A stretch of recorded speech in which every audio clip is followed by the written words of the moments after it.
Hey guys, and welcome back to my channel. Today's video is going to be the 5 things I learned during my first trimester.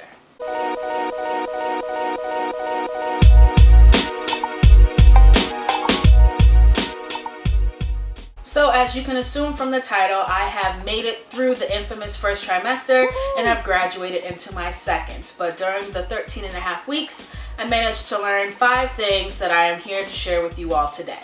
Thing number 1. Worrying is normal and basically inevitable. The moment that I found out I was pregnant, I was overwhelmed with all of the anxiety. I had so many nervous thoughts and worries that were flooding my mind all at once, and I felt like I had to keep it all to myself. And that was one of the biggest regrets that I've had in my first trimester, is that I felt like I needed to suppress my feelings because I almost felt guilty for how I was feeling. I was kind of separating myself from my pregnancy and almost separating myself from the baby for about the first 6 to 8 weeks of my pregnancy because I was so worried something bad was gonna happen, and I didn't want to be so attached that I would be completely devastated and fall apart if anything bad did happen. Worrying is completely normal and you're gonna go through it, but by using the people in your life as the support function that they're there for, you'll be able to kind of get past that phase much faster. Once I started talking to my husband and talking to my parents about how I was feeling, it instantly took a weight off my shoulders. I felt much better because I was getting it out of my body and I wasn't just bottling it all up and feeling guilty on top of it. So worrying is normal. There's absolutely nothing to be ashamed of. How you're feeling, you know, you're going through so many different changes, both mentally, physically, emotionally. It's 100% normal to be worried, and there's nothing to be ashamed of. Thing number 2, spotting does not equal miscarriage. So as I've just disclosed to you all, I was a worrywart for the whole beginning of my pregnancy, and to add on to my concerns, I actually experienced spotting for about 2 weeks in very early pregnancy. About 6 weeks into my pregnancy, I had some spotting mixed in with my discharge, and I was immediately shook. Like my heart literally dropped to my ass, and I had no idea what I was going to do because I felt like I had put such negative thoughts into my body that my body was now going to reject my pregnancy.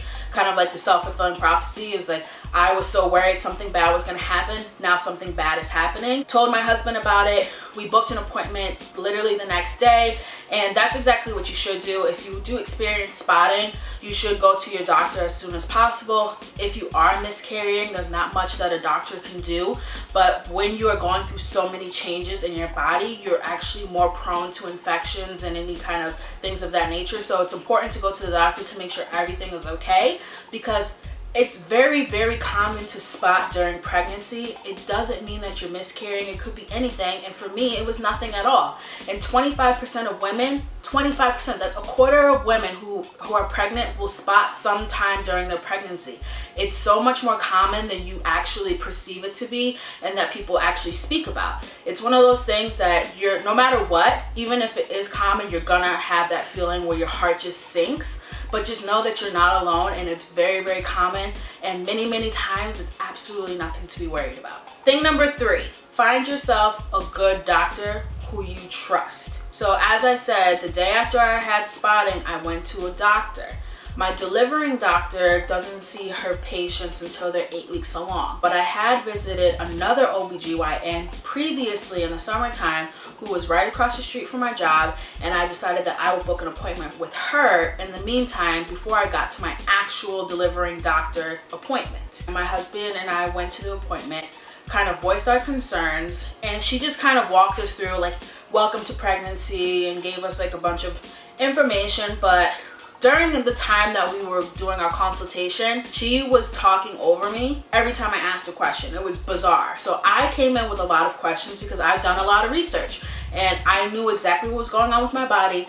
If you've watched my Trying to Conceive video, I'll link that down below. You've known that I've done a lot of research because I had to regulate my body. So I knew exactly what day I conceived. I knew what day I ovulated.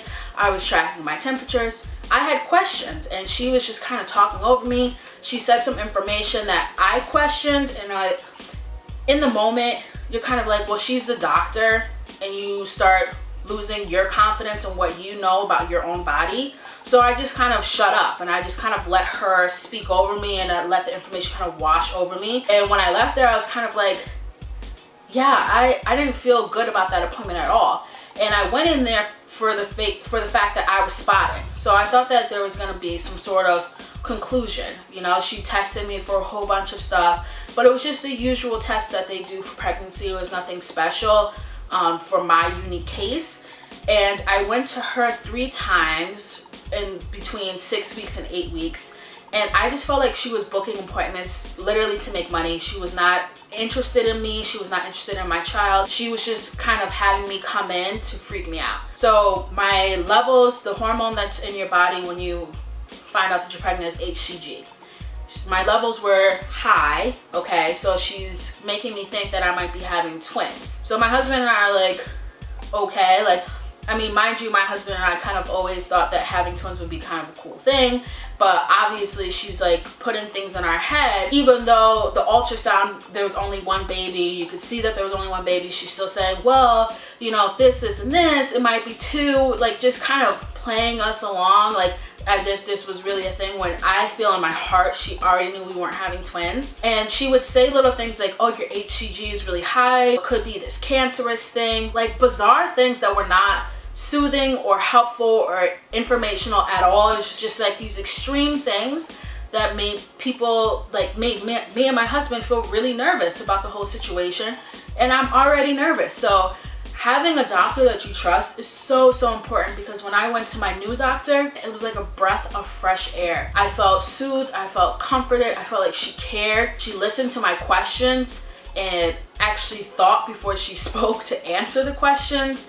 She wanted to hear about me and how I was feeling. She always started the appointment with, how are you feeling? And that is so important to me, because how I'm feeling is why I'm there. I want to know, like, are all of these things I'm feeling normal? Should I be concerned? Should I be doing things differently? That's what I'm here for. So having a doctor that you can connect with and that you trust and doesn't make you feel like something's wrong all the time, you know, that is so important. That will completely change your experience with pregnancy. I can't imagine if I had stayed with that doctor what kind of state of mind I would be in, but my blood pressure has dropped significantly since leaving that doctor. That's all I have to say.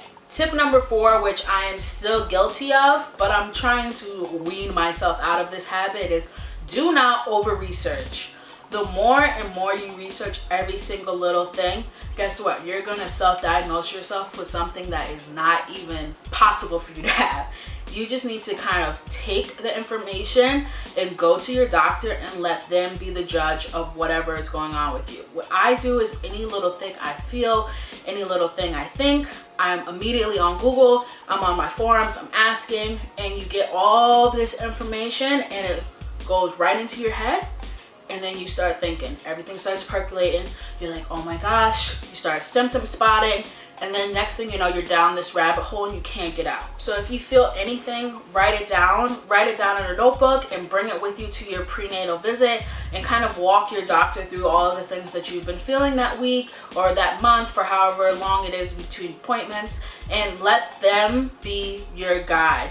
Stay off the internet, stay off the forums, everything will be fine. And lastly, thing number 5, and this is probably the most important thing that I needed to learn, which is pregnancy is not all rainbows and sunshine. So I know that I put a lot of pressure on myself, especially with this being my first child, thinking that everything has to be absolutely perfect. I need to be present and in the moment and just absorb all of the wonderful things that are happening to my body. I need to be bonding with my baby and just be constantly in this state of bliss and euphoria. And that is not the reality. In your first trimester especially, you're going through so many things that there's gonna be times when you're actually not happy. You know, sometimes this kind of sucks. You're bitchy, you're moody, you're hungry but can't eat, you're losing weight, you're gaining weight, your body is going this way and that way, and you're going through so many changes so rapidly that there's gonna be times when you're just kind of like, I feel overwhelmed. I don't feel so good. I don't feel like this is a good day. I don't want to get out of bed. And that's perfectly normal. But every day, make sure that you appreciate everything that you have and everything that you have to look forward to. So there's the difference between being grateful and being excited and being happy that you're experiencing these things. But it's okay to say today wasn't a good day, and that's perfectly fine, because it really wasn't a good day. And there's gonna be times where you're really, really challenged, and it's okay to let yourself feel those things. It doesn't make you a bad mom. It doesn't make you a bad person. It just makes you human. So that concludes my 5 things I learned during my first trimester. I hope this video was helpful to you all. If you yourself are in your first trimester or just leaving it like I am, please leave some comments down below on things that you're experiencing. Do you agree? Do you disagree? I would love to see what your opinions are on the situation. So that's it for today's video, and I'll see you in the next one. Bye.